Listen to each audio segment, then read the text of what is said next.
Bine ați venit, dragilor din Zodia Leu, oriunde v-ați afla în această lume.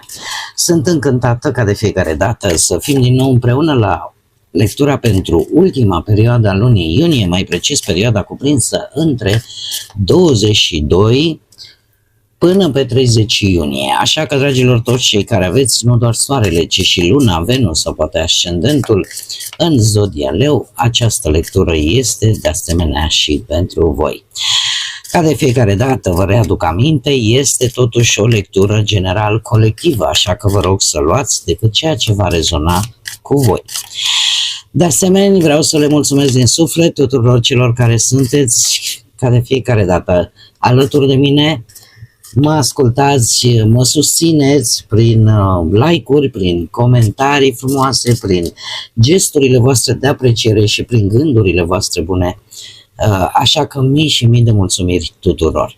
Cei care sunteți pentru prima dată aici pe canal, vă urez bun venit, iar dacă la finalul acestei lecturi simțiți că ați rezonat sau pur și simplu v-a plăcut, nu uitați să vă abonați. Este gratuit și în felul acesta nu veți pierde niciuna dintre lecturile mele. Și acum, haideți să vedem care este situația pentru voi, dragilor din Leu, în perioada 22-30 iunie. Ce este important de știut pentru dragii mei din Leu?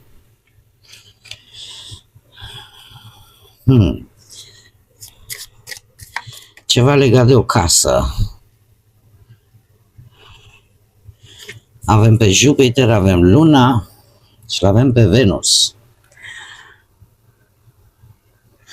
Dragii mei, aș spune asta în prim plan. Ar fi vorba de o moștenire, de ceva, o proprietate care, cu plăcere aici, aș spune că e un motiv de bucurie.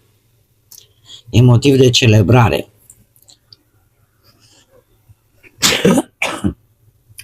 Îmi cer scuze, dacă nu strănut de la polen, strănut de la aerul condiționat. Se mai întâmplă. Bun. Dragii mei, se pare că există hai să o luăm așa cu partea asta profesională. Aveți mai multă răbdare. Vă folosiți foarte mult experiența din trecut vis-a-vis de tot ce ține de relațiile voastre profesionale cu ceilalți. Lucrurile le veți face mult mai înțelept la locul de muncă, vis-a-vis de colegii voștri, vis-a-vis de șefii voștri sau vis-a-vis de asociații și colaboratorii voștri. Veți aplica niște metode tradiționale, ca să spunem așa, în orice situație v-ați afla la locul de muncă. Cumva, pe lângă folosirea experienței din trecut, apare și intelectul, folosirea intelectului, a inteligenței, a istețimii și, cum am mai spus, și a răbdării. Această casa, pe de altă parte, ne vorbește de poate că ori veți acorda mai multă atenție familiei, ori veți face activități sau există posibilitatea ca anumite activități legate de viața profesională să le puteți face de acasă. Și lucrul ăsta chiar să vă și placă, să spunem așa. Cu plăcere aici, chiar să vă și placă. Pe de altă parte, Jupiter, care se află pe această poziție a moștenirii, ne vorbește de expansiune. Ne vorbește de căutarea cunoașterii. Poate că și pe domeniul ăsta al muncii sunteți mai doritori să cunoașteți anumite lucruri și sunteți deveniți un pic mai optimiști, încrederea crește în voi, în forța voastră și posibil chiar să aveți niște oportunități bune pe care să le folosiți într-o manieră, din câte văd eu aici, pozitivă. Dacă vorbim de bănuți, atunci aș putea zice că există o mică îmbunătățire, că e o mică creștere de salariu, că e o moștenire care vine sub formă unor bănuți, dar pe care trebuie să să-i manevrați prudent, să fiți echilibrați în așa fel încât să nu aveți niciun fel de probleme, adică să nu vă fure mirajul, ca să zic așa, cu casa aici. De asemenea și plăcerea, cartea Plăcerea ne vorbește pe partea banilor de niște finanțe protejate.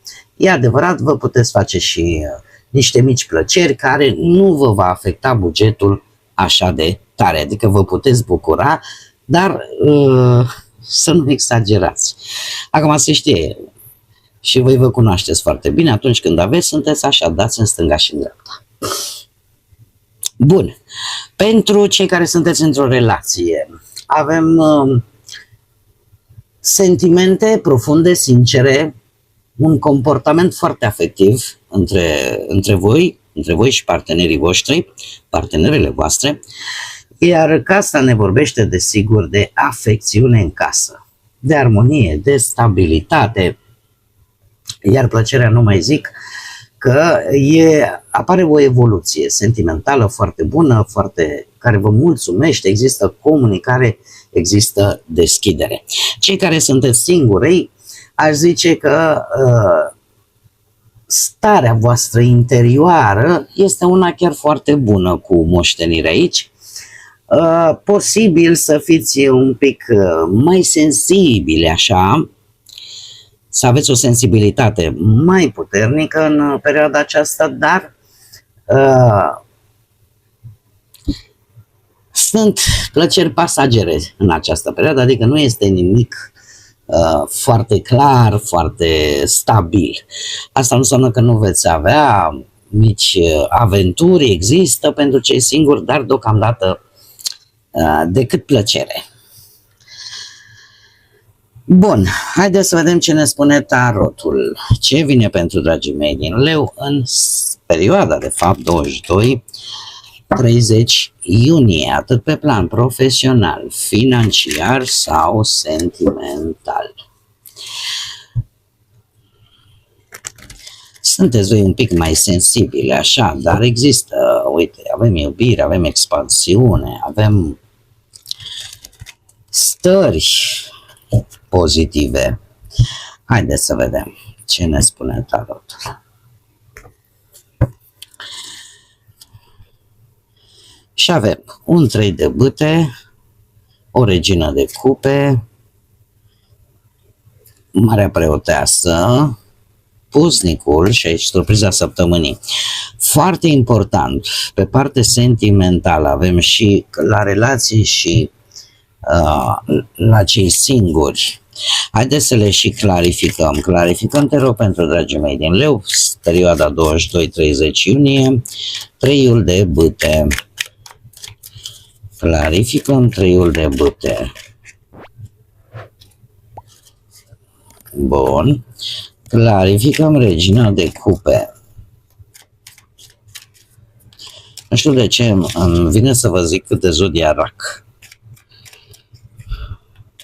Poate pentru unii dintre voi are o însemnătate, zodia Rac.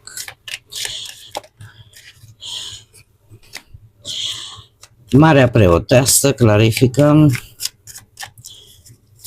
Marea Preoteasă, clarificăm Pusnicul și clarificăm surpriza perioadei. Clarificăm surpriza perioadei, te rog.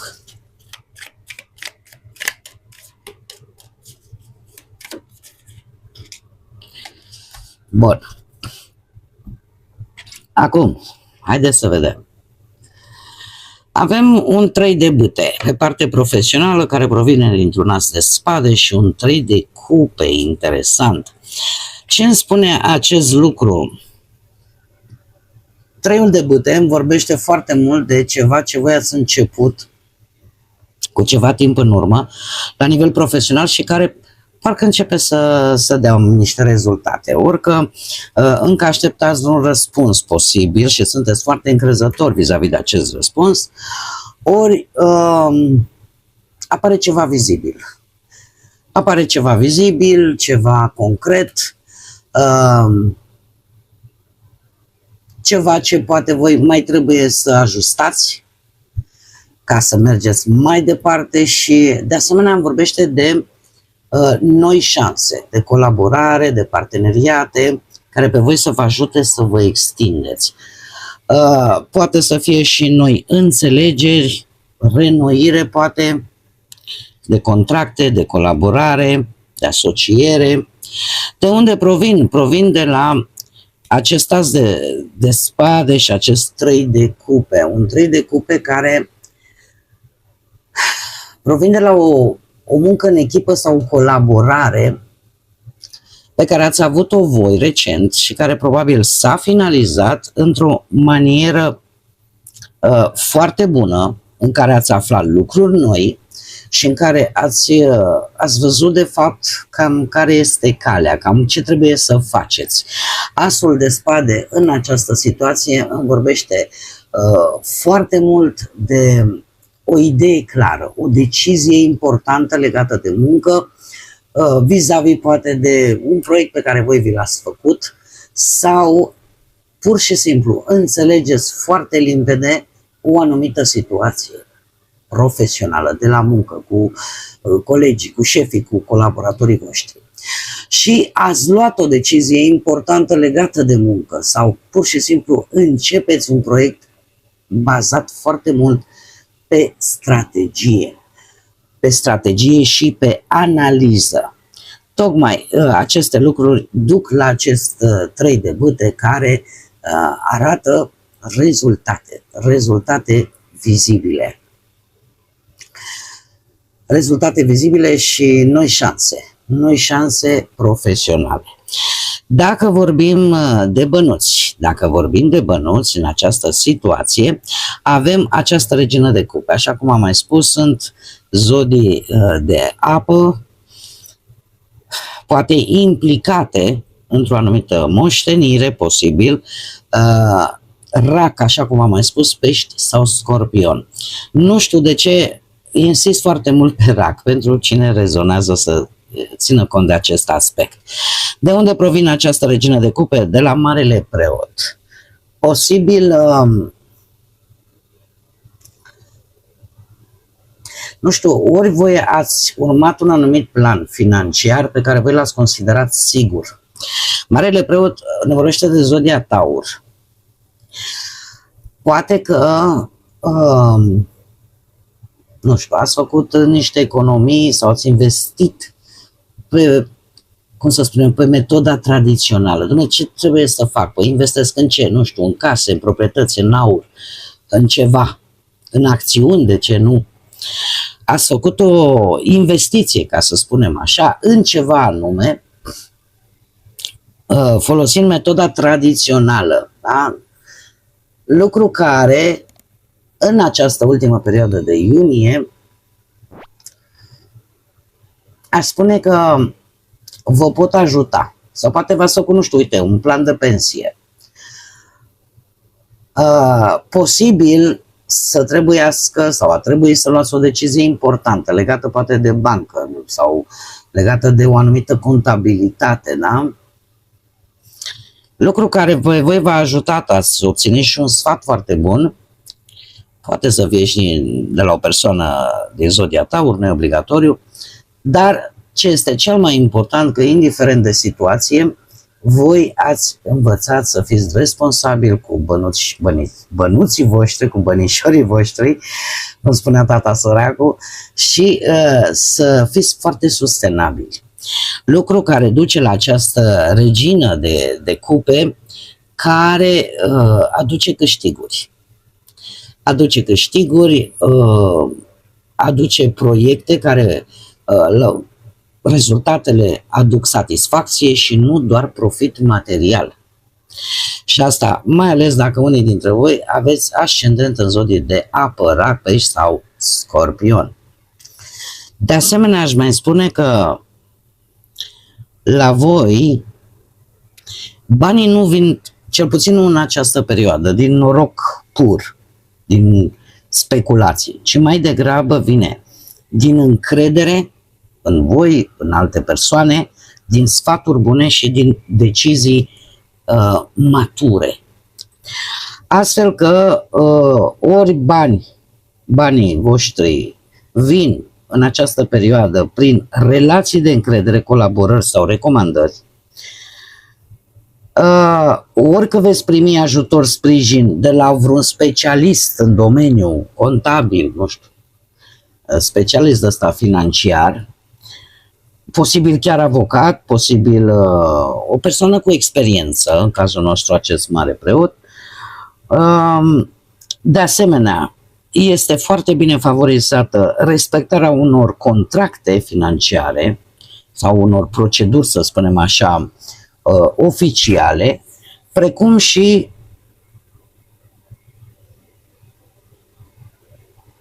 aș spune că apare și un pic de intuiție, mai ales pentru cei care aveți un ascendent în zodii de apă, Rac, Pești sau Scorpion.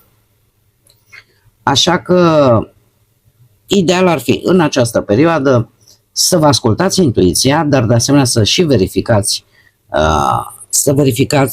temeinic.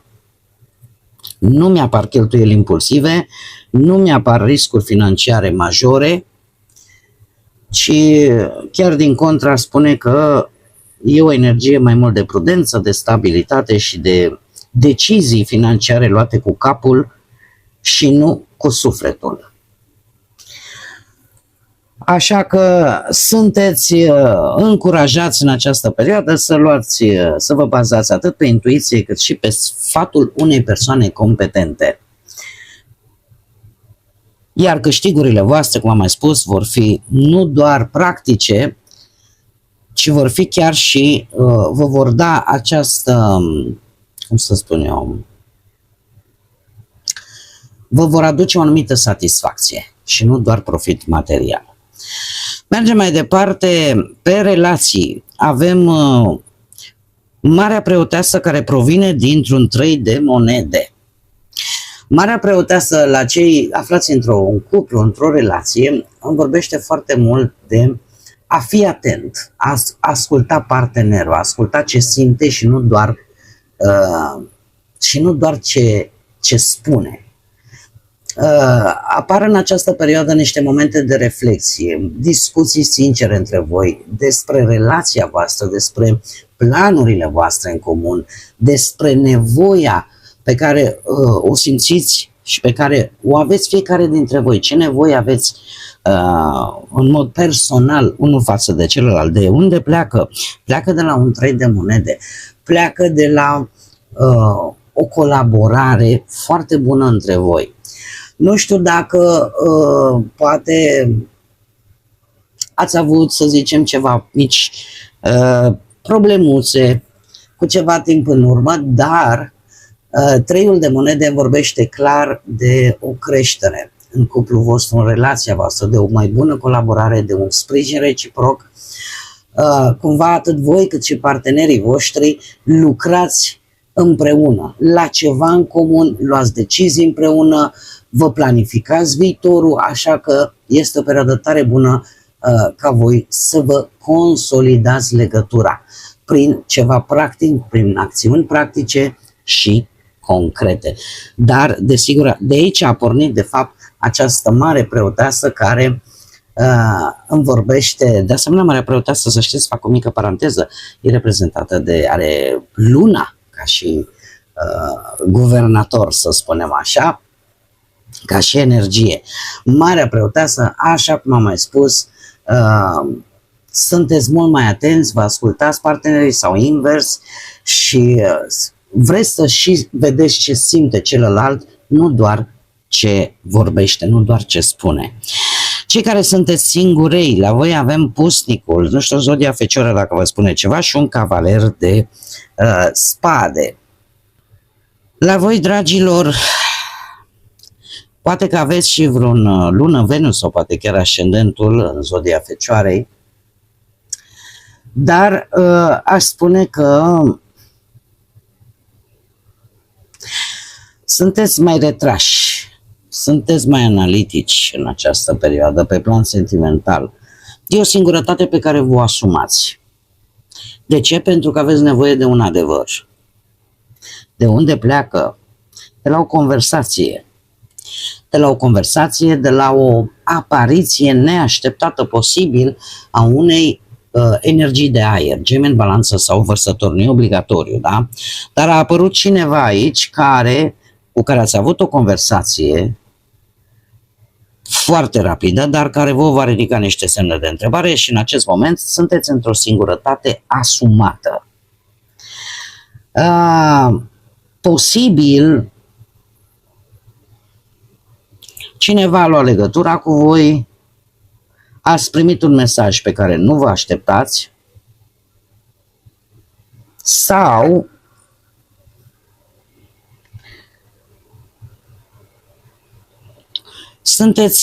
ceva v-a stârnit curiozitatea, ceva v-a trezit atenția și începeți să căutați niște răspunsuri în această perioadă. Surpriza săptămânii vine cu un as de bâte. Un as de bâte clarificat cu un cavaler de bâte de la rândul său. Se pare că la voi energia, surpriza săptămânii e exact pe sufletul vostru. O energie dinamică, o energie de acțiune care vă prinde de minune. Se pare că puteți avea șansa unui nou început, o scânteie, o inițiativă bună, ceva este pus în mișcare, există curaj, există acțiune, există dorință de a merge înainte. Eu aș spune că surpriza săptămânii vine sub forma unei oportunități care apare brusc, dar care cere o acțiune imediată. Că e o ofertă, că e o idee care merită pusă în practică, că e o invitație, că e un proiect, că e o deplasare, că e poate o persoană care aduce această energie și acest entuziasm.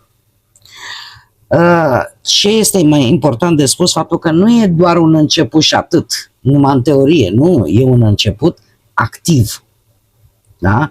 Pentru că fără acest cavaler, aici aveam un potențial foarte bun, dar având acest cavaler, de fapt, există și mișcare, nu doar intenție și nu doar teorie. Așa că apare ceva nou în viața voastră care vă va scoate din rutină, este genul ăla de șansă care cere curaj, care cere reacție și nu-ți dă timp să amâni foarte mult lucrurile. E ca și cum, nu știu, vi se deschide o ușă și vi se cere să și pășiți în ea. Adică să acționați. Este o energie foarte dinamică, aș spune, cred că cea mai dinamică surpriză de până acum. Haideți să vedem și care e mesajul final pentru voi, dragii mei, din Leu. În perioada 22-30 iunie. Mesajul pentru dragii mei din Leu. Perioada 3. Haideți să vedem. Avem numărul 1, abundență. Vremurile norocoase te așteaptă. Prin vești bune, succes și prosperitate. Se apropie, se schimbă și v-am mai spus la voi, chiar pe 30 iunie intră Jupiter în zodia voastră, intră Marele Benefic, așa că deja se simte această energie.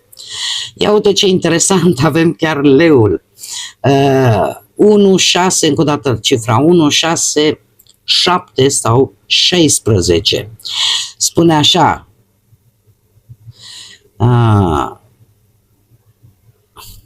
înconjoară-te de loialitatea și protecția și puternica protecție a leului și încarcă-te cu tot ce este magnific, cu această înconjoară-te de această energie magnifică. La voi deja lucrul acesta l-aveți, dar lăsați să iasă la suprafață această energie impetuoasă a leului și aici avem dorința 3, 5, 8 sau 35. Se pare că inima voastră, dorința inimii voastre este pregătită să devină realitate. Surprize plăcute, nici cărțile de tarot, nici cele de oracol, nici bineînțeles cele ale oracolului Belin nu au spus altceva, toate au mers în tandem, exprimând această energie bună pentru această ultimă perioadă, chiar foarte bună aș putea să spun, pentru această ultimă perioadă de iunie. Așa că mi-aș dori ca mulți dintre voi să se regăsească cu această lectură. Acum trebuie să vă mulțumesc pentru prezența voastră și până data viitoare când ne vom reîntâlni la o nouă lectură, nu uitați, suflete frumoase, să gândiți înalt, să zburați înalt și desigur să lăsați ca pacea, lumina, credința și iubirea să vă însoțească la fiecare pas.